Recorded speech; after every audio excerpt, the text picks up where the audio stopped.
Shubham Dwivedi, a newlywed from Kanpur, Uttar Pradesh, married on February 12, 2025. He was on a honeymoon trip with his wife when he lost his life in the attack. Manjunath, a real estate businessman from Karnataka, he was celebrating his son's academic success when he was killed. N. Ramachandran, a 65-year-old government retired teacher, was with his family for a vacation just the day before the attack. Intelligence Bureau official, an officer from Telangana who was also among the deceased. Christian tourist from Madhya Pradesh, a Christian who was unable to recite Islamic verses when demanded by the attackers, was eventually killed. Local Muslim resident, a pony operator who was trying to protect the tourists and resist the attackers, eventually shot and killed. One foreign national from Nepal was also among the victims. A sunny afternoon in the paradise, suddenly torn apart by the gunfire.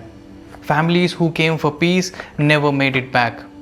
What happened on Pahalgam on April 22, 2025 shook not just Kashmir but the entire nation.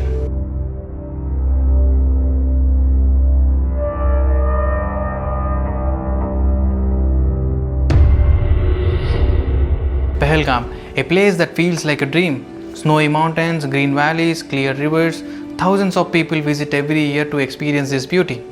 But what happened on April 22, 2025 changed everything. What started as a normal day for tourists ended in horror. Around noon, between 2:30 to 2:40 pm in Baisaran Valley near Pahalgam, a group of tourists were enjoying pony rides and hiking trails, like families, honeymoon couples, friends, just everyday people. That's when the group of terrorists entered into the scene. They were heavily armed and were wearing camouflage outfits and carried M4 carbine and AK-47 entered into the scene. The terrorists first held the tourist at a gunpoint and asked all the women and children to stay away. They asked the victim to pull down their clothes to check the religious marks. It was cold, it was calculated and it was horrifying. And they asked to recite the Islamic verses and shot those who was not able to comply. They fired from close range after inquiring about the identities. The attack was brutal. It wasn't just random. According to the reports of the Times of India and the Hindu, the attackers were trying to identify the people based on their religion before shooting them. It must be noted that the route from Pahalgam to Baisaran Valley is not accessible by car.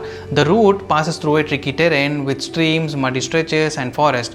A trek or a pony ride would easily take an hour to reach the place.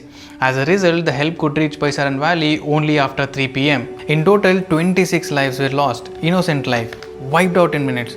The attack was carried out by the group of 5 militants including local and foreign operatives.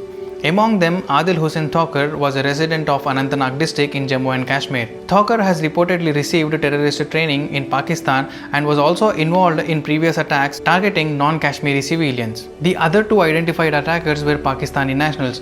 All three individuals were confirmed members of Pakistan terrorist organization called Lashkar-e-Taiba. Initially, a group calling itself the Resistant Front (TRF), also a front of Lashkar-e-Taiba, claimed responsibility for the attack. However, TRF later retracted claim alleging communication breach. The Anantnag police has announced a reward of 20 lakh rupees for the information leading to the arrest of 3 Lashkar-e-Taiba, Adil Hussain Thakur, Ali and Musa. All three are suspects of orchestrating the devastating attack in Baisaran. Thakur legally travelled to Pakistan in 2018 through Atari Wagah border, where he allegedly received terrorist training before covertly returning back to the Jammu and Kashmir last year. Intelligence sources suggest that he served as a guide and a logistic coordinator for Pakistani terrorists who involved in the recent attack. One of the attackers, Adil Hussain Thakur, identified after the attack his house in Anantnag district, his family's house in Anantnag district was demolished by the authorities. Prime Minister Narendra Modi has promised swift actions. Those who are responsible will pay heavily. The government also announced 10 lakhs compensation for the families. Today, Pahalgam is back to being a peaceful town.